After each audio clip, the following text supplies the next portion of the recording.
ஸ்ரீகுருப்யோ நமஹ. வேயுரு தோழி பங்கன் விடமுண்ட கண்டன் மிக நல்ல வீணை தடவி மாசரு திங்கள் கங்கை முடிமேல் அணிந்து என் உளமை புகுந்த அதனால் ஞாயிறு திங்கள் செவ்வாய் புதன் வியாழன் வெள்ளி சனிப்பாம்பு இரண்டும் உடனே ஆசரு நல்ல நல்ல அவை நல்ல நல்ல அடியார் அவர்க்கு மிகவே எல்லாமல்ல அம்மையப்பனாக விளங்கக்கூடிய சொர்ணாம்பிகை அம்பா சமேத பீமீஸ்வர பெருமானுடைய திருவடிகளையும் ஆதித்யாய சோமாய மங்களாய புதாய குரு சுக்கர சனீபியஸ்ச ராகவே கேதவே நமஹ ஆதித்யாதி நவகிரகங்களையும் என்னுடைய குருநாதரையும் என்னுடைய உபாசனை தேவதை அன்னை வாராகி அம்பாளுடைய மலரடிகளையும் பணிந்து உலகம் முழுவதும் வாழக்கூடிய அன்பு பக்தர்களே, அன்பு நேயர்களே, குரு பகவான் வக்ரகதி அடைகிறார். குரு வக்ரம். பொதுவாக குரு பகவான் சுபகிரகம் இல்லையா? நம்ம எல்லாருக்குமே தெரியும் குரு பகவான் சுபகிரகம். சுபகிரகம் சுபத்துவத்தோடு இருக்கின்ற பொழுது எப்பேற்பட்ட கஷ்டங்கள் இருந்தாலும், அது ஆணாக இருந்தாலும் பெண்ணாக இருந்தாலும், ஏதோ ஒரு வகையில் அவனை கட்டி காப்பாற்றி கைப்பிடிச்சி மேலே கொண்டு விட்டுருவார். சிக்கல்லாம் வரா மாதிரி இருக்கும், சிக்கல்லையே இருப்பாங்க, சட்ட சிக்கலில் போய் மாட்டிப்பாங்க.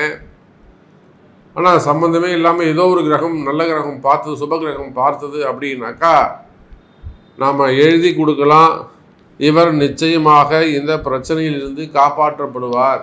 நம்ம சொல்லி அனுப்புவோம், ஜோசியர் சொல்லி அனுப்புவார். நீங்கள் நிச்சயமாக நல்லா இருப்பீங்க சார், இந்த பிரச்சனை நீங்கள் வெளியில் வந்துடுவீங்க சார், போங்க.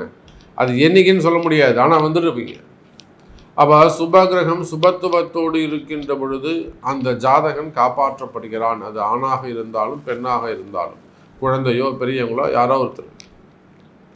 அதே கிரகம் வலுவிழந்தனா என்னங்க, அஸ்தங்கம், 0 ஆகிடுறது. அல்லது வக்ரமானால் 50% தான் வேலை செய்யும், அஸ்தங்கம்னா 0 ஆகிடும். அப்போ வக்ரகதி அடைகின்ற பொழுது அந்த சுபகிரகமே ஆனாலும் அது 50% தான் வேலை செய்யும். அவன் இதெல்லாம் நம்மளுடைய ரிஷிகள் நமக்கு சொல்லி கொடுத்துருக்குறாங்க. ஒரு கிரகம் நேர்நிலையில் நிற்கின்ற பொழுது 100% வேலை செய்யும், வக்ரகதியில் இருக்கும் பொழுது 50% வேலை செய்யும். அஸ்தங்கம் ஆகுமே ஆனால் அது வேலையே செயலிழந்து விடும், 0 ஆகிடும்னு சொல்கிறாங்க. அப்போது நம்முடைய ஆதித்யாதி நவகிரக மண்டலத்திலே தேவாதி தேவர்களுக்கெல்லாம் பிராமணனாக விளங்கக்கூடியவன் அந்த குரு பகவான், பிரகஸ்பதி அப்படின்னு சொல்லக்கூடிய குரு பகவான். நம்ம எல்லாருடைய புண்ணிய கணக்குகளை அவன் தான் கையில் வச்சுட்டு இருக்கார். பிரஜாபதி அப்படின்னு சொல்லக்கூடியவர். இன்னொருத்தருடையும் நம்ம கணக்கெல்லாம் இருக்குது, தர்மராஜன், தர்மராஜன், அவர்கிட்டையும் நம்ம பாவ கணக்கெல்லாம் அவர்கிட்ட இருக்கும். புண்ணிய கணக்கு பூரா நம்ம குரு பகவான்கிட்ட பிரகஸ்பதி கிட்ட இருக்கும். பிரஜாபதின்னு சொல்லலாம், பிரகஸ்பதின்னு சொல்லலாம். அப்போ நம்முடைய புண்ணிய கணக்குகளை எல்லாம் பார்த்து அதற்கு ஏற்ப பல நல்ல விஷயங்களை பூர்வ புண்ணியத்தின்படி நல்ல பலன்களை நல்ல பாக்கியங்களை எல்லாம் வாரி வழங்கக்கூடிய குரு பகவான் வக்ரம் அடைகிறார். வக்ரம்னா என்ன சார் அப்படின்னா, சூரியன் ஒரு கிரகத்திற்கு, அது எந்த கிரகமாக, எல்லா கிரகமும் சந்திரனை தவிர எல்லா கிரகமும் வக்ரம் அடையும். நல்லா புரிஞ்சுக்கணும். சந்திரனை தவிர சுக்கிரன் புதன் செவ்வாய் இவங்க 3 பேரும் வக்ரம் அடைந்து ரொம்ப ரேர். புதன் அடிக்கடி அஸ்தங்கம் ஆகிடுவார், சுக்கிரன் அஸ்தங்கமாகலாம், செவ்வாய் அஸ்தங்கமாகலாம், ஆனால் வக்ரம்ங்கிறது ரொம்ப ரேர். அப்போது வக்ரம் என்பது என்ன அப்படின்னு கேட்டிங்கன்னா, இதுதான் ஃபார்முலா. ஒரு கிரகத்திற்கு, குறிப்பிட்ட ஒரு கிரகத்திற்கு சூரியன் 5ஆம் பாவத்தில் வருகின்ற பொழுது அந்த கிரகம் வக்ரம் அடைகிறது. அந்த குறிப்பிட்ட கிரகத்திற்கு அதே சூரியன் 8ஆம் பாவத்திற்கு வருகின்ற பொழுது அந்த வக்ரம் நிவர்த்தி அடைகிறது. அப்போ சூரியனை விட்டு விலகி போகிறாங்கன்னு அர்த்தம், கொஞ்ச நாள் மறைஞ்சி இருக்காங்கன்னு அர்த்தம். சூரியனுடைய வெளிச்சம் ஒளியை பெறுகின்றது தான் எல்லா கிரகமும். சூரியன்ட்டு ஒளியை வாங்கி நம்ம எல்லாருக்கும் பலனை கொடுக்குது. இந்த வக்ரகதியில் இருக்கிற போது சூரியன்ட்டு வாங்கக்கூடிய வெளிச்சம், ஒளிய தன்மை குறைகிறது, அதனால் அது வக்ரம். அப்போது இந்த இடத்துல குரு பகவான் வக்ரகதி அடைகின்றார். அக்டோபர் மாதம் 15ஆம் தேதி 2024, 15/10/2024 முதல் 11/2/2025 வரை, புரியுதுங்களா? அக்டோபர் 15ஆம் தேதியிலிருந்து பிப்ரவரி மாதம் 11ஆம் தேதி வரையிலும், ஐப்பசி மாதம் முதல் தை மாதம் வரை இங்கே குரு பகவான் வக்ரகதியில் இருக்கின்றார். இந்த வக்ர காலத்தில் ஒவ்வொரு ராசிக்கும் இந்த குரு பகவான் என்ன பலனை தரப்போகிறார் அப்படின்னு பார்த்துடலாம். பாருங்கள். அன்பார்ந்த ரிஷப ராசி நேயர்களே, இந்த குரு பகவான் வக்ரம், இந்த வக்ரம் நடக்கிற இடமே ரிஷபத்தில் தாங்க நடக்குது, வெளியில் எங்கேயும் நடக்கலை. இந்த வக்ரம், குரு பகவானுடைய வக்ரம் நடக்கின்ற இடம் ரிஷபராசி. அப்போ நீங்கள் ரிஷப ராசி ஆனாலும் ரிஷப லக்னம் ஆனாலும் இந்த பலன் உங்களுக்கு பொருந்தும். ஏற்கனவே பல நல்ல நிலையில், உயர்ந்த நிலையில், ஒரு ஹையர் ரேங்கில், நல்ல பொசிஷனில் இருக்கக்கூடிய அல்லது உயர்ந்த நிலையில் நல்ல கௌரவமாக உயர்ந்த சூழ்நிலையில் வசித்த எனதருமை ரிஷபராசி அல்லது ரிஷப லக்ன நேயர்களே, அற்புதமான குடும்பம், அற்புதமான மனைவி, தங்கமான கணவன், தங்கமான மனைவி, தங்கமான பிள்ளைங்க, எல்லாம் ஷார்ட் அண்ட் ஸ்வீட்டு. அங்கே போய் ஒரு மனசு கஷ்டம் வருது, ஒரு மானபங்கம் வருது, அல்லது ஒரு அவமானம் வருது, அல்லது ஒரு கஷ்டம் வருதுன்னா அந்த குடும்பம் துடிச்சு போயிடும். சாமி, நாங்கள் இத்தனை நாளாக இப்படி இருந்துட்டோம் சாமி, இவ்வளோ அழகாக இருந்தோம், இவ்வளோ சூப்பராக இருந்தோம். நிறைய ரிஷபராசி பார்த்தீங்கன்னாக்கா பெரிய பெரிய குடும்பத்தில் பிரிவுகள் வந்துடுது. பசங்களும் அப்பாவும் வெளியில் வந்துடுறாங்க, பிரிஞ்சுக்கிறாங்க, பேசுறதில்ல. அம்மாவும் பசங்களும் இல்லை, அப்பாவும் பசங்களும் பேசுறதில்ல. சொத்து பிரச்சனை, அண்ணன் தம்பிங்க பிரச்சனை வந்துடுது. இதெல்லாம் நிறைய ரிஷபராசினியர்களுக்கு நம்ம பார்க்குறோம். அதை போல பொதுவாக ரிஷபராசினியர்களே, நீங்கள்லாம் ரொம்ப கௌரவமானவங்க. சுக்கிரனுடைய வீடு தனஸ்தானம், எப்பொழுதும் ஒரு 10 ரூபாயாவது பாக்கெட்டில் இருக்கணும். ஒரு 4 பேருக்கு ஏதாவது ஒரு தர்மம் செய்யணும். ஒரு கௌரவமான அன்பர்கள் நம்மளுடைய ரிஷபராசி நேயர்கள். ஆனால் கடந்த காலங்களில் ஒன்றும் பண வரவு இல்லை, வருமானம் இல்லை, வருமானம் ரொம்ப குறைஞ்சி போச்சு, அல்லது வருமானம் அப்படியே ஒரு ஸ்டாண்டர்டாக ஸ்டெடியாக போய்கிட்டு இருக்கு, ஒரு டெவலப்மெண்ட் இல்லாமல் இருக்குது சாமி அப்படின்னு சொல்லக்கூடிய ரிஷபராசி நேயர்களே, இந்த குரு பகவானுடைய வக்ர காலத்தில் ஒரு சில நன்மைகள் உங்களுக்கு நடப்பதற்கு வாய்ப்புகள் உண்டு. அது என்ன சாமி ஒரு சில நன்மைகள்? பொதுவாக பணங்காசு சம்பந்தப்பட்ட விஷயத்தில் உங்களுக்கு பல நன்மைகள் நடக்கும். குறிப்பாக ரொட்டேஷன்ஸ் நல்ல முறையில் இருக்கும். இன்னும் சொல்லப்போனால் ரிஷபராசி நேயர்களே, வருமானம் சிறப்பானதாக இருக்கும். அற்புதமான முறையில், நிலையான முறையில் நல்ல வருமானம் வரக்கூடிய காலகட்டமாக இந்த குருவுடைய வக்ரம் உங்களுக்கு அமைய போகுது. கடுமையாக உழைக்கிறார் சாமி எங்கள் வீட்டுக்காரு, அல்லது ரிஷபராசியா நீங்கள் ரொம்ப கடுமையாக உழைப்பீங்க.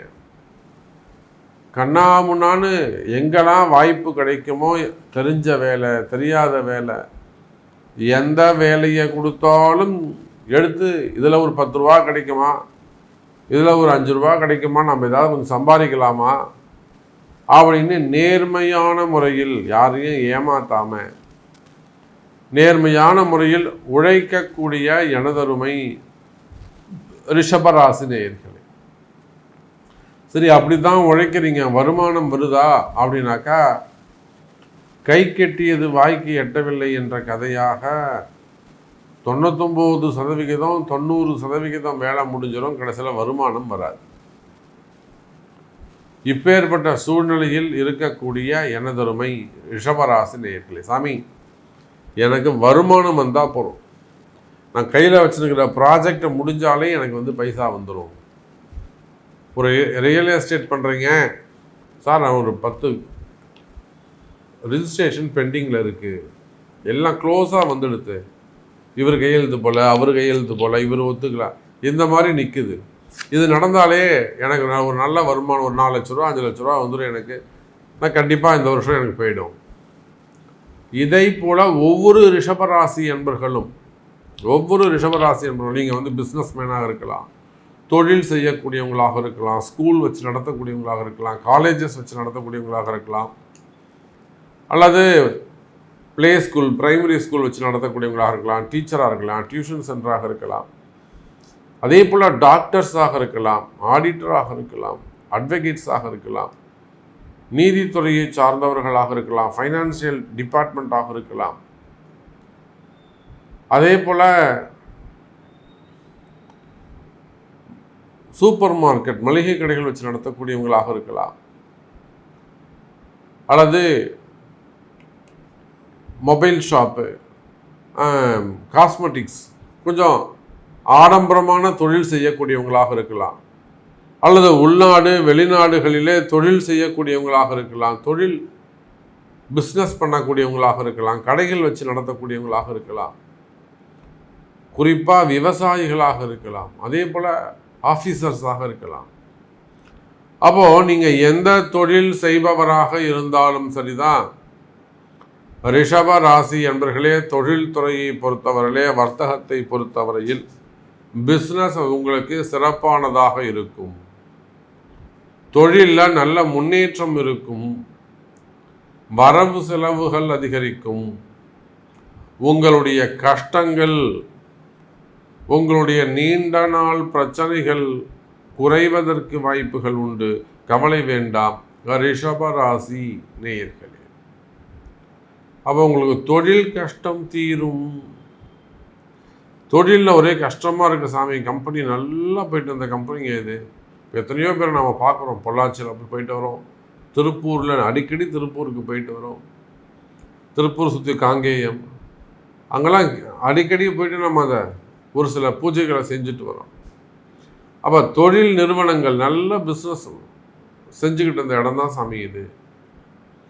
அதே போல் கடன் சுமைகள், கடன் பிரச்சனைகள், வம்பு வழக்குகள், எத்தனையோ ரிஷபராசி என்பவர்கள், தொழிலதிபர்கள், பெரிய பெரிய பிஸ்னஸ் மேன்லாம் கூட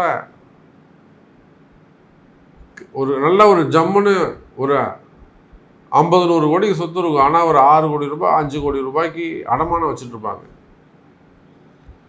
இது ஒரு உதாரணத்துக்காக சொல்கிறேன். அப்போ நிறைய செல்வந்தர்கள் கூட கடன் சுமைகள், கடன் பிரச்சனைகள், இன்னும் ஏமாறுதல், கையெழுத்து போட்டு ஏமாந்துடுறது, இந்த மாதிரியெல்லாம் நிறைய சிக்கலில் போய் மாட்டிக்கிட்டு இருக்கக்கூடிய எனதருமை ரிஷபராசி நேயர்களே, அந்த கடன் சுமை, கடன் பிரச்சனைகள் இருக்குமே, ஆனால் அந்த கடன் பிரச்சனைகள் எல்லாம் விலகும். அதே போலத்தான் கடன் கொடுத்துட்டும் இல்லை பணங்காசை ஏதோ ஒரு வகையில் கொடுத்துட்டு ஏமாந்து நிற்கிறது, ஏமாத்திடுவாங்க. எனக்கு 10 லட்சம் வரணும், எனக்கு 50 லட்சம் வரணும், எனக்கு 1 கோடி வரணும், எனக்கு ஒரு 10 கோடி வரணும் சாமி, 6 கோடி ஏமாத்திட்டாங்க.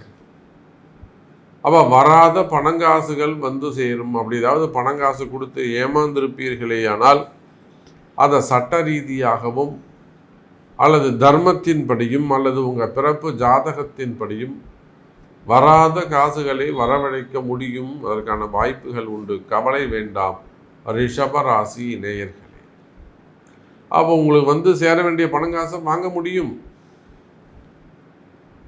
அப்போ கடன் சுமைகள், கடன் பிரச்சனைகள் குறையும். அதே போலத்தான் ரிஷபராசி நேயர்களே, வம்பு வழக்குகள், அது டிவோர்ஸ் கேஸாக இருக்கலாம், குடும்ப பிரச்சனைகளாக இருக்கலாம், அல்லது அண்ணன் தம்பிங்க பிரச்சனையாக இருக்கலாம், சொத்து பிரச்சனைகளாக இருக்கலாம், செய்வினை கோளாறுகளாக இருக்கலாம், சூன்யம் அல்லது மறைமுகமான பிரச்சனைகள், மெயினாக செய்வினை கோளாறுகள், தொழில் போட்டிகள், தொழில் எதிரிகள், மெயினாக தொழில் அமைப்புகளில் வரக்கூடிய போட்டி பொறாமைகள், பிஸ்னஸில் வரக்கூடிய போட்டி பொறாமைகள், அது மூலிமா வரக்கூடிய பிரச்சனையாக மறைமுகமான பிரச்சனையாக இருக்கலாம். அதே போல் நிறைய இடதோஷங்கள், நான் தான் சொல்கிறேனே, அந்த விவசாய பூமிகளில் அவ்வளோ இடதோஷங்கள் இருக்குது. எத்தனையோ வீடுகள், இந்த வீட்டில் நல்லா இருப்பாங்க, ஒரு வீட்டுக்கு போயிருப்பாங்க, அந்த குடும்பமே சூழ்நிலை தலைகீழாக மாறி இருக்கும். குடும்ப சூழ்நிலை தலைகீழாக மாறியிருக்கும். அப்ப இந்த மாதிரியான இடதோஷ பிரச்சனைகள் மற்றும் மறைமுகமான பிரச்சனைகள்ல சிக்கல்ல இருக்கக்கூடிய எனது அருமை ரிஷப ராசி நேயர்களே, இவையும் விலகுவதற்கு வாய்ப்புகள் உண்டு. அதெல்லாம் இதுக்கு நிறைய பரிகாரங்கள் உண்டு. கஷ்டத்தையே நீங்க அனுபவிக்கணும்னு ஒன்றும் தலையெழுத்து இல்லைங்க. வெறும் கஷ்டத்தை மட்டும் அனுபவிக்கணும்னு ஒன்றும் தலையெழுத்து இல்லை. ஒரு 2 நாள் 3 நாள் உட்காந்து அதை பூஜை பண்ணோம்னா நிச்சயமா அந்த சாப விமோச்சனம் அல்லது ருண விமோச்சனம் உங்களுக்கு உண்டு. அப்போ வீடு சுத்தமாகும், இடம் சுத்தமாகும், உங்கள் வாழ்க்கை வளர்ச்சி அடையும். ரிஷபராசி நேயர்களே, அதே போலத்தான் திருமண